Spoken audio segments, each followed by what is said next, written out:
Let's jump over to the wide receivers. What do you say, Chev? Let's get after it. Let's do it. So, wide receiver wise, we've got some fun matchups this week. We're going to kick it off with Bengals at Steelers, right? And on that one, you've got T, you've got Jamar Chase. We're straight over there. And then on the Steelers side, it's DK. And then is Calvin Austin playable? Or what do you think here?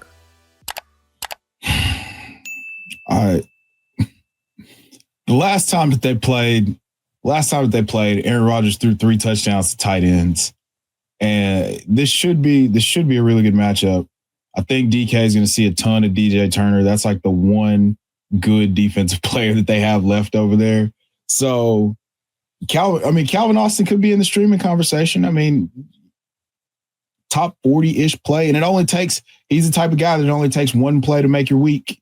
So it could be a boat. Yeah, I'm going to probably pass if I could probably find some other options that I like a little bit more. Yes, of course you find better options. I'm just saying, Yeah. All right, let's go Seattle, LA. We got JSN, who may be the best receiver in football right now, or maybe Puka Nacua might be the best receiver in football. Who knows? Jamar Chase is still the best receiver in football. Okay, fair enough. Well, however you want to shake it out. But you're playing JSN, and then for the Seahawks, confidence in week 2 with Shaheed to be played?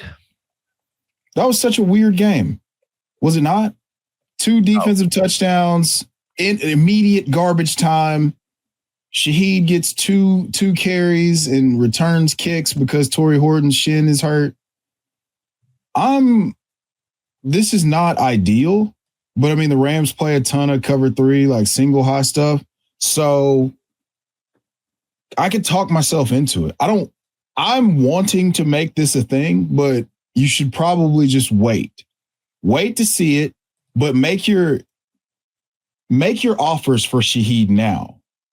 Okay. Get him, sit him on your bench, and then wait. You can wait for it to happen. I'm sure you're in a position to where you can wait for it to happen. Yeah. No, if you need to play Shaheed, you're just hoping for some bombs here as he gets up to speed. But there's a really good chance that he does have, some startability this week. I just, if I can avoid it, I want to avoid it. I want to see it. I want to see him get acclimated before I throw him in the lineup. Right. So exactly. And then on the other side, we got Puka, Devontae, and then I'm all set. Right. 2 high-end plays. Stafford's just on one. So fire him up. Chiefs, Broncos. It's Rashi, stud. And then how do we feel about, is Xavier Worthy going to get going here after the bye? Something's got to give. I mean, we knew Rashee Rice is awesome. We knew Rashee Rice was the alpha, but it's been incredibly bad for Xavier Worthy. And I don't know. I can't point to anything that makes me think that this is the matchup where it turns around. Yeah. The model's got him super low at 42. We've got him a little more bumped up than that. We've got him at wide receiver 34. So 8 spots higher, kind of floating around a Troy Franklin-esque range here. So, that's a good conversation to have in this matchup here is, Courtland Sutton's been down and Troy Franklin's play has been up. His target rate has been up. So, what are we doing with the Courtland Sutton, Troy Franklin? And I want to start with Troy Franklin or Xavier Worthy this week. Troy Franklin. Woo, spicy, huh? Comfortably. What's spicy Comfortably. I like What's it. What's spicy about it? I Brother? mean, where are you at? I got him neck and neck, 34 and 35. So I still have Xavier Worthy 1 spot over Troy Franklin. But I don't mind it. I think you could play. It feels like Troy Franklin is a little safer at this point, but Xavier Worthy could really have a bounce back. Hey, after the bye, we're getting him more involved. Maybe started off a little banged up in the season, getting healthier. We got to get Xavier Worthy back involved here. Could be a big ceiling play if he needed it, but I definitely feel safer about Franklin. Hey, Confucius said, "Hey, if you stay involved, you don't have to get involved." And Troy Franklin has been involved. Like, let's look at this. So double-digit fantasy points in 3 of the last 4 weeks. At least, basically, from week 7 on, he's 10 targets, 8 targets, 10 targets, 9 targets. Like, there's zero chance that I'm playing. There's zero chance that I would play Xavier Worthy over Troy Franklin. That volume alone answers the question for me. That's alpha level volume. It sure is. It sure is. I mean, the model has Franklin 2 spots ahead of Worthy, but both low in the 40s there. We've got both boosted up a little bit. It's just because that defense is so damn good. Right. But yeah, no, I mean, you're probably right. I'm probably wrong here. But it's really close. It's splitting hairs for me. But yeah, Franklin feels like the safer play at this point. And then what about Sutton? Are you confidently playing Sutton this week? Because I almost feel like I could drop Sutton down to where we have Franklin here and move Franklin up a little bit more. I mean, you could. This is the lowest I've had Sutton all year. I think 29 right now for Sutton. Same. Yeah. I mean, he's going to be outside of the top 24 for me for the first time this year. I've been really high on Sutton. I've said it. We said it early on, I felt like he was the safest bet for 130 targets in a really good offensive environment that you could make. And it's just that it's not that he's doing anything wrong. It's just that the offense has shifted for the time being to Troy Franklin being the first read. But also it doesn't really flow. So you would think that there's something that there might be something that could come about that could spark a resurgence for Courtland Sutton. I don't think he's washed. No, the Broncos don't think he's washed. I mean, they gave him $92 million. Right. So this is not the matchup, but he's going to be a fine, floor play. And if he does spike a touchdown, which he burned Trent McDuffie. OJ's an old Dolphins wide receiver, but Trent McDuffie for a long touchdown down the left sideline last year against Kansas City. So it could happen. He's that good. He could be the matchup beater. So yeah. So the model's got him down 9 spots from where they've had him last week. We're at 29. The model I think has him at 27. Courtland definitely the least amount of confidence I've had in him all week. Hopefully that changes. Still got him in the lineup unless I'm really, really overweight at the wide receiver position, but it's getting closer and closer to where, I feel like if I have Troy Franklin and Courtland Sutton, I might need to start playing Franklin every week until otherwise notified. Right. Got to. So, all right, we got Chicago at Minnesota. Rome Odunze most likely got to be in the lineup. DJ Moore not in the lineup. Zacchaeus not in the lineup for me. And then, Luther Burden stash him, right? That's kind of the way I'm seeing the Bears side. Yeah, yes. Now, the interesting thing here is where's going to be the plan? Where's the plan of attack? And we talked about it on the running back show. Rome Odunze is the man. I'm going to get to the point about what we talked about on the running back show. But Rome Odunze is the man versus man coverage, but that's not really what the Vikings do. They play too high. They just try to keep everything in front of them, not give up a big play to let the pass rush get there. And that's not been Rome Odunze's forte per se. He's still really good, but that's just not his strength. Hey guys, quick reminder. If you haven't signed up for the free Discord or the free Patreon, what are you waiting for? Click the link in the description. So with DJ Moore being out, this makes it really interesting for Colston Loveland. It makes it really interesting who's slowly but surely starting to take that role away from Cole Kmet. And then you saw the struggles Olamide Zacchaeus had, and Luther Burden has 136 passer rating when targeted. So, I mean, could it be? The last time that Luther Burden played a big time cover 2 defense, it was the Cowboys.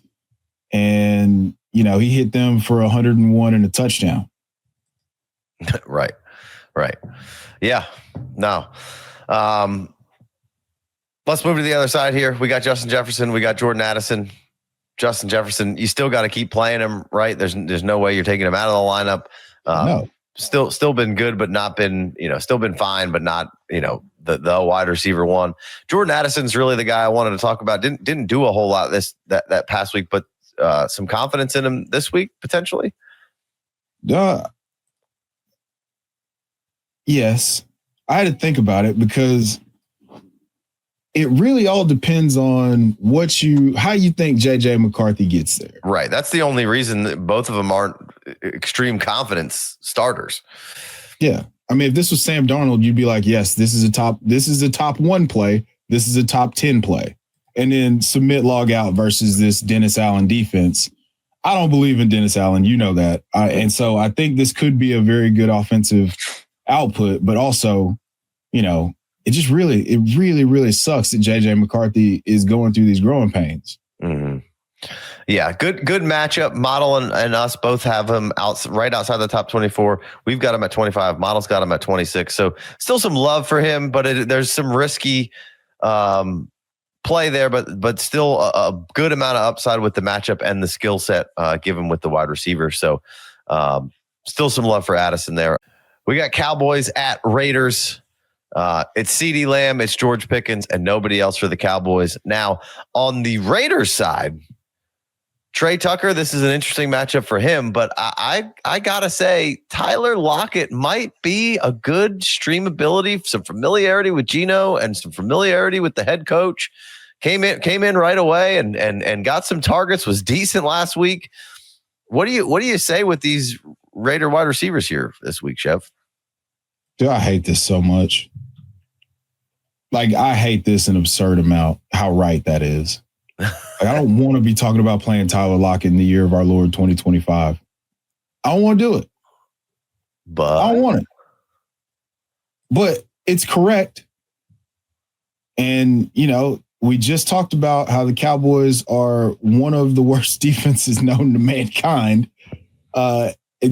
We talked about Luther Burden hitting them over the head. They're just getting hit over the head by every single wide receiver that they face. And this could be a huge week for Trey Tucker. Tyler Lockett's a comfortable flex play just strictly due to the matchup. Right.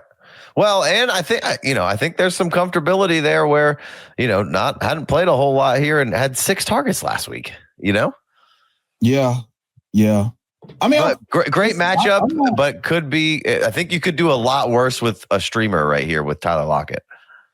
I agree, but that's what I'm saying. I don't want to agree with this. Yeah. All right, let's look at the Trey Tucker side of this real quick. Yes. Before we move on. Okay. We've got Trey Tucker. We've got him 7 spots down from where the model has him. We've got him at wide receiver 36. Would you play him or DJ Moore? DJ Moore's hurt, so I'm going to put him over DJ Moore, right? Yes. Trey Tucker, yes. Comfortably over every other Bears wide receiver not named Rome Odunze. And then, so would you, the quality stats has him at 36. I believe we have him a little higher than that. Trey Tucker, 37. So one spot off. Would you play Troy Franklin or Trey Tucker?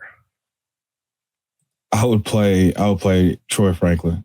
Troy Franklin or Trey Tucker? I'll play Trey Tucker over Xavier Worthy. Okay. Same sort of upside with better matchup. Okay, I like that. I don't hate that. How about Quentin Johnston? If Aronde Gaston's out, I would go Quentin Johnston. Okay, over Trey Tucker? Yeah. Okay, what about somebody like you're playing him over a Slayton and a Tez Johnson, right? Trey Tucker? I would play him over. Let's see. You got the Giants taking on the Packers. Yeah, I would play. Yeah. It's not going to be Slayton for sure. Not. And yeah, not Tez Johnson either. Yeah, I mean, I agree. I want to get Trey Tucker a little higher. I just keep going, just temper expectation just a little bit. But there's a blow up game coming, and this has it written all over it. So I'm probably going to end up trying to find a way to get him into a reasonable amount of lineups this week. Yes, I think for the DFS guys, like I've been playing a ton of fast draft, and this is going to be probably a good 5th or 6th round pick. Like last round, just home run, moonshot, moonshot call in an environment where 50.5 point over under. I just think that this could be one of those games where he blows it open because he scores a 70-yard touchdown. And it's just off to the races for the rest of the game. Yeah. Yeah. All right. Let's keep it moving. Let's go to Lions at Philadelphia. Amon-Ra St. Brown is an obvious must, just an absolute stud. J-Mo came out last week after a change in some play calling. How confident are we in Jameson Williams this week? I think I talked about this a little bit with Jeremiah, and the thing that I said was, if we've only gotten one boom game out of Jameson Williams, and he's the wide receiver 51 right now, and this was going into week 9, so week 9 hasn't happened yet, right? When he gets to 6 for 66 and a touchdown or whatever it was. I was like, we can get 3 to 4 to 5 boom games for J-Mo. He's not going to finish as the wide receiver 51 if he's healthy, guys. Newsflash. So we've gotten one positive game. Then we got a true breakout game where Dan Campbell was like, nah, fuck it. We're spamming J-Mo for the rest of the game. And so if that's going to be the mentality where they're actually being intentional about getting him the football, then he's going to be a top 20 wide receiver on a weekly basis for me. Yeah. Yeah. And now we go playing at Philadelphia, which is, a tougher matchup, but if Quinyon is going to roll, I don't know where he's going to play. But other than that, I'm not too scared of really a ton of the cornerback depth there. So, but no. J-Mo's, in that Xavier Worthy, Trey Tucker kind of realm, but like, I feel like, and maybe it was just because of how that matchup went and they were just beating him up. And so they would just spam J-Mo. But like, I feel like we just saw a swing in the play calling of like, hey, we've got to get J-Mo back involved in this team, pecking order. And so I've got J-Mo at wide receiver 32 this week. I think the model might even have him higher. Yeah. Wide receiver 28. I would put him inside. I'd put him in the top 24. You like him inside the top 24 this week? Yeah. You remember last week I said, hey, yeah, I was like, he's at 30. But I feel like if there's anybody that can finish in the top 5, that's, 30 or below, it's him. And then he was a wide receiver 2. So again, I just feel like we're on the upswing because of the fact that we didn't get those boom weeks, and they're really having to force feed him the ball. Dan Campbell, the head coach, has said, I want him to get the football, and started calling plays to make that happen. Right. Yeah, no, I'm with you. I like it. On the other side, the model is kind of low on the Eagles receivers. Wide receiver 20 for A.J. Brown and wide receiver 39 for Devonta Smith. Now, we've got those numbers way jacked up or way boosted up on our side of things. We've got A.J. Brown at wide receiver 12 and Devonta Smith at wide receiver 16. You like Phillies, this matchup for Philadelphia a lot more than the model, right? Christmas. This is one, I've got some pretty funky little stats for this one, and then we can move on. But, anytime A.J. Brown has seen man coverage, which the Lions play the highest rate of man coverage in the league the last 4 weeks, he's got 9 routes versus man coverage. He's at 10 yards per route run, second in win rate in the entire NFL, a 50% targets per route run rate, and 2.58 fantasy points per route run versus man coverage. And then on the flip side, Devonta Smith is at 5.05 yards per route run versus cover 3, and 37% targets per route run, which is the second most played coverage by the by the Detroit Lions. Yeah. So, yeah, I'm real excited about both of the receivers. I don't give a damn what the model says, respectfully, of course. This is a great matchup. They believe that they have really good corners. Both of the Eagles wide receivers are elite, and we've seen them go bombs over Baghdad time and time again. If you just play single high, man coverage versus either one of those wide receivers. Right. Yeah, no, I like that. There's some good stats there. Why we like Philly this week a little bit more than the model. So keeping it moving. We got Panthers at Falcons. It's Tet and it's Drake for me and nobody else in this matchup, right? Correctamundo, brother. Correctamundo, brother. We're gonna keep it moving. We got Bucks and Buffalo. Khalil Shakir, you got to like him. You love Egbuka bouncing back. Tez Johnson seems like a great streamer. Probably nobody else on the Buck side with Egbuka and Tez Johnson, right? Correct. Yeah, there's just not. There's no reason. You know, we're already we talked about K. Otten being a streamer in the running backs episode. We talked about Tez Johnson a little bit in what vein that he would be as far as a play this week. Emeka Egbuka, again, you're using safe words if you're just deciding to randomly bench Emeka Egbuka at this point. And, Tez Johnson scored 2 touchdowns last week. And it's, right. I've been calling for you to pick him up on waivers for a few weeks now. So he's a reliable flex. I mean, how do you feel about it? Tez? Yeah. Oh, I mean, I've fired Tez up in the flex every week for sure, or as my third wide receiver if I've got some injuries or bye weeks or whatever. Yeah, let's for sure. Sweet. Okay. Cool. We're on the same page. Love it. On the other side, Khalil Shakir, absolutely. You're firing him up. I know the model's always a pretty big fan of Shakir. The wide receiver 24 for us, or for me rather, and then the quality stats model has.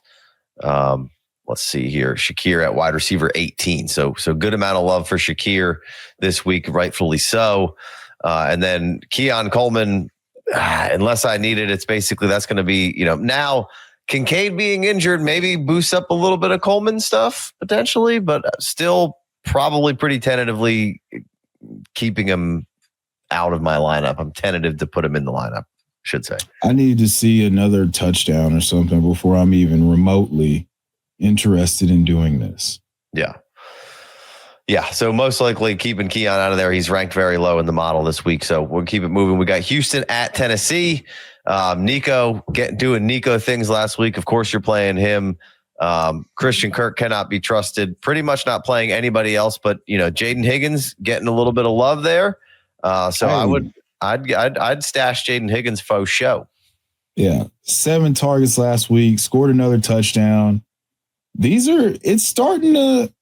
Some things are happening now. It did happen with old bottleneck Mills over there. Sure, we should be getting CJ Stroud back, and this is a get right spot just for offenses in general. So, the only issue is just if this game gets out of hand quickly, we don't get there because they don't need to score any more points. Right. Yeah. All right. On the other side, you have Tennessee. I have no idea what the hell's going on with Calvin Ridley. If he's probably not playing again, it doesn't seem like. And then right. Chim DK and Ao Manor, I could stream those guys and play either one. Kick return yards, I'm definitely playing Chim DK. And then Ao Manor maybe out of the bye gets a little bit more love. But those guys are kind of flex stream worthy to me. If you're in any sort of return yardage league, I would comfortably play Chim DK over Jaden Higgins. He'd be right there in that same range as Tez Johnson, probably. He had 215 return yards. And the reason that he has those is because he's good at returns. And the Titans are receiving a lot because they get scored on a lot. Right. So this is a very format specific thing, but right. He's almost like a wide receiver 3 reliable flex. Yeah. Now as far as Ao Manor, maybe you don't want to play him this week because of the matchup. This is going to be a tough matchup, but he's definitely somebody who I'd be keeping around and don't get discouraged with Ao Manor this week if it doesn't go well, because this has been a great defense. Yes, absolutely. You hit the nail on the head. All right, we got Chargers at Jacksonville. I think you're firing all 3 wide receivers up with LA. Ladd's going to be the highest rated, followed by Keenan and Quentin Johnston in the model. And especially with no Gadsden, who could be eating targets from those guys, which I would assume that he's maybe misses this week potentially. Right. But at least it was just a knee on knee, no real injury, just probably a real deep uncomfortable bruise there for a couple weeks there. Yeah. No problems over there. Feeling pretty comfortable with those guys. I would say. What do you got? I would say this. Stash Trey Harris. So he's starting to run more routes. He's run more routes than Keenan Allen, I believe, in the last 2 games. It hasn't resulted in, a major out breakout. But if he's starting to run more routes and be on the field and get more snaps than Keenan Allen, it's going to turn into production sooner than later. So stash him, wait a couple weeks. Let's see if anything pops. I think there's one more Bipocalypse coming up that you might be able to use him for. Mm-hmm. I think it's week 14 and the Chargers bye is week 12. So for that Bipocalypse week, you might be able to stash Trey Harris. I'm sorry for derailing us there. No, you're good. I like that. I like that call for sure. I would say Keenan would be my most skeptical play. I would probably rather play a Darius Slayton or a Tez Johnson or a Parker Washington even over him. And I would definitely play Quentin Johnston over him. Yes. But if you got to fire him up, you can fire him up. I think the model has Keenan at wide receiver 30. I've got him a bit lower than that. So I've got him all the way down at 41. So, but still some startability there if you need it. On the other side, we don't know if Brian Thomas Jr. is playing. It seems like he's back, but I'm firing up Parker Washington and Jacoby Myers either way. And if not, then it's even move them up, move both guys up even higher. And it should be wheels up for the rest of the season, I think, for both of those guys to be having, pretty reasonable games from here on out. Well, we've seen Parker Washington have rapport with Trevor Lawrence before any of this. He's got a couple 10-target games, and that's signal, not noise to me. And then he does what he does in space. I love seeing punt return guys get opportunities and then them create as wide receivers because they're so good in space. They're spatially aware. And then you add that element into the game. So I like Parker Washington a lot this week. It's one of those things where we've seen it, but we wanted it to be somebody else. So maybe we're not taking it as seriously as we should. But I think Parker Washington is a thing. Yeah, no, absolutely. I've got Parker Washington at wide receiver 37. I got Jacoby kind of right behind him, just kind of coming along a little bit. But I think this game he could be, a bit more in the fold and see more targets. And then if no Brian Thomas, I think both of those guys have a really nice game. And I'm not detracting a whole lot from them, if Brian Thomas is in there either. So right. I don't mind squeezing those guys in the lineup. And Parker Washington, everybody who picked him up and then got deflated because Myers, got traded over there. I feel like you just got a get out of jail free card here because, Trav is out for the season now. And like you said, there's some rapport there. So both of those guys look like weekly. I should keep getting better and better for Jacoby and Parker Washington as we move forward. Moving on, we got Jets at New England, pretty much not playing anybody for the Jets. I guess AD Mitchell. I don't really want to play anybody though, right? If you can avoid it, I would stash AD Mitchell. I recommended that on the waiver show. I'd stash AD Mitchell. This is a Thursday game, so we'll know whether or not he's active.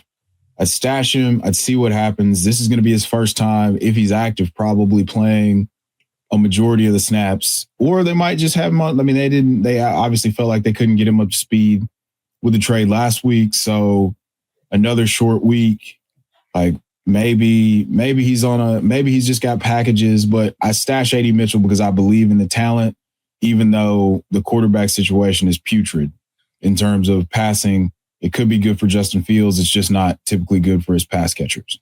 Yeah. Yeah. On the other side, Diggs for sure. And then, I don't know if Boutte will be back. Mac Hollins got a lot of love last week, 10 targets, I think. I don't think that's happening again. I wouldn't start him this week. Right. So I would basically be on Diggs and pretty much nobody else, right? Yeah.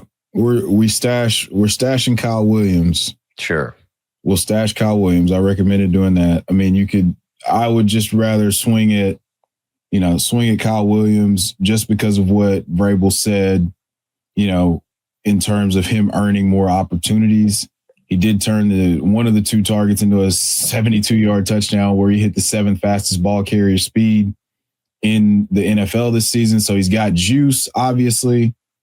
The Jets play a ton of man coverage, so we could get we could have another big play like that, but we're stashing him and waiting to see if it turns into more volume or if he's just going to be a big play, just a massive big play threat every single week. Yeah. All right, moving to the next matchup, we got Commanders at Miami. It's Debo on the Commanders side, and I'm not really interested in anybody else, and it's Waddle on the Miami side, and I'm not really interested in anybody else. Strike. Right. Hey, over 95 over the plate. Let's go. But yeah, Waddle you should be excited about Waddle. We've got him at wide receiver 13. The model has him, let's see here, at wide receiver 17. So Waddle has just given all the Waddle owners quite the gift through the back half of the season. It has been absolutely excellent. And Debo, I feel okay about him this week. I think he'll get plenty of targets. Chev, a little less confidence in Debo. Yeah, man. I don't, we were talking about it before the show. I looked it up and, he had scored single-digit fantasy points for 4 or 5 games in a row until last game where he broke 12. I'm just not, this is a good matchup, so it's fine. Yeah. It's fine, but I'm not confident at all. Yeah. Model's got him at wide receiver 15. Debo Samuel, that is. I've got him at wide receiver 22. So still inside the top 24, right? I would play Debo over a Jordan Addison, right? For me, I would play Jordan Addison. Yeah, I know you would. So let's keep it moving here. We've got Baltimore at Cleveland. For me, it's Zay Flowers. I know Bateman's been okay here and there, but it's basically just Zay Flowers on the Ravens side for me. Yeah, there's no real flashing red light indicators to say that you should play Rashad Bateman or DeAndre Hopkins or Devontae Walker. Right. All set on those guys.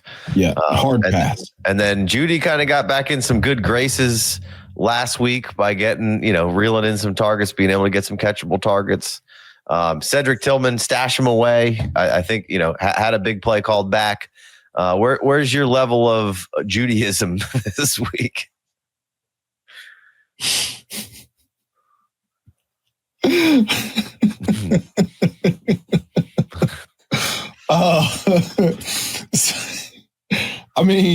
can't ignore 12 targets. It's just that there are 12 targets from Dylan Gabriel, so you got to divide by 1.5 or some shit to get the actual number of valuable targets that he had.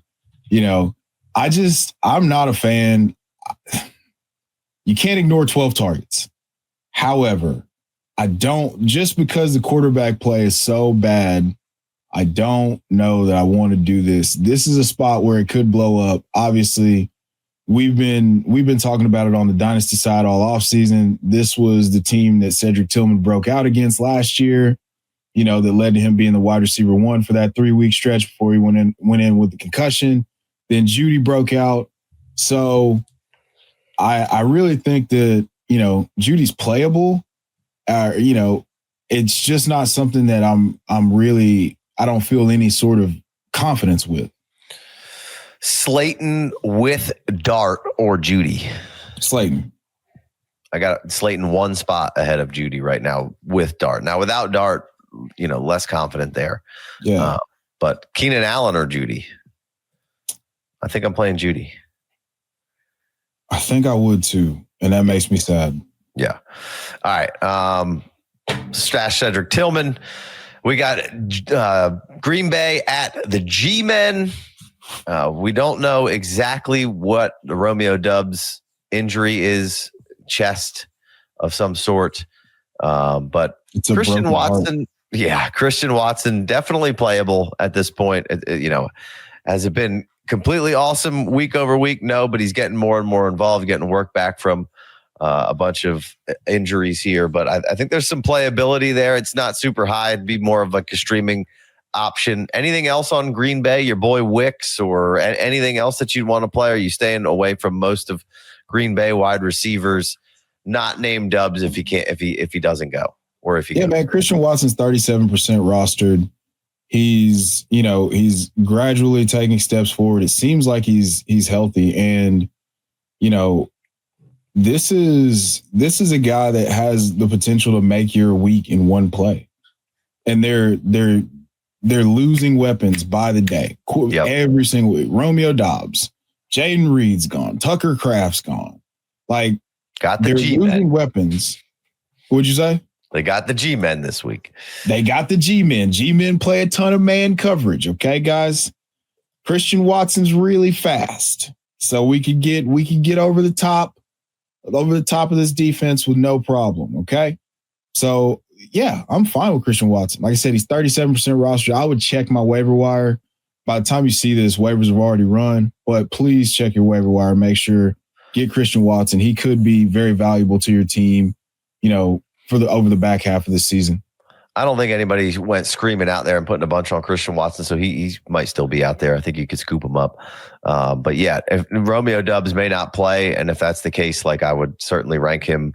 I got him right around wide receiver 45 if no Doubs, even with Doubs, somewhere around there. I've got Doubs pretty low right now because I don't think he's playing. Let's move to our last matchup. I believe we got San Fran at Arizona. Maybe Pretty Ricky comes back this week. Maybe he doesn't. So I'm not going to bother too much on whether, where exactly he's ranked. If he plays, I'd play him. If he does, that means, the 49ers feel pretty good about it.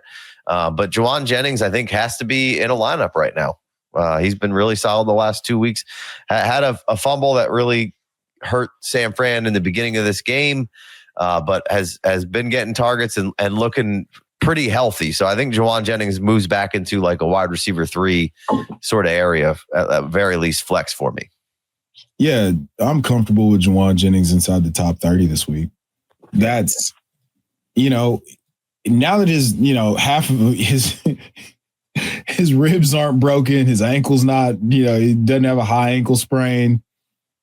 He's playing some good football again. And Mac Jones is playing some good football. And when you got a quarterback that can play good football in a Shanahan system, whoever they target is usually going to be very productive. And that happens to be Jauan Jennings. We'll see if Slick Rick the Ruler comes back.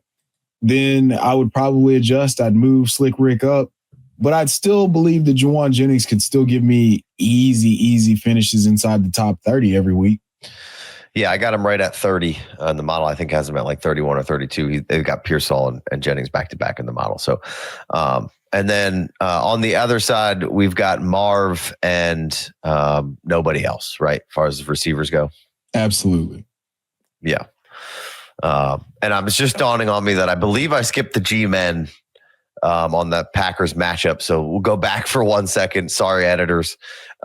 But Wan'Dale, absolutely. And then Slayton at this point is pretty much a must flex or must third wide receiver, right? Yeah, I want to see what the practice reports tell us. I know he left with a hamstring. Dart. He came back though, I think. Yeah, he came back, but I just want to see what, I don't know if they tore-it-alled him, and just, killed a piece of his liver to get him back out there. Yeah. But I really want to see, this is 5 for 62 and 4 for 89. He's very clearly a favorite target of Dart's. So if Dart's out there, I don't love the matchup, but this is he's a good play. He's a good flex play. Yeah. I like it. All right. That's going to wrap up the wide receivers.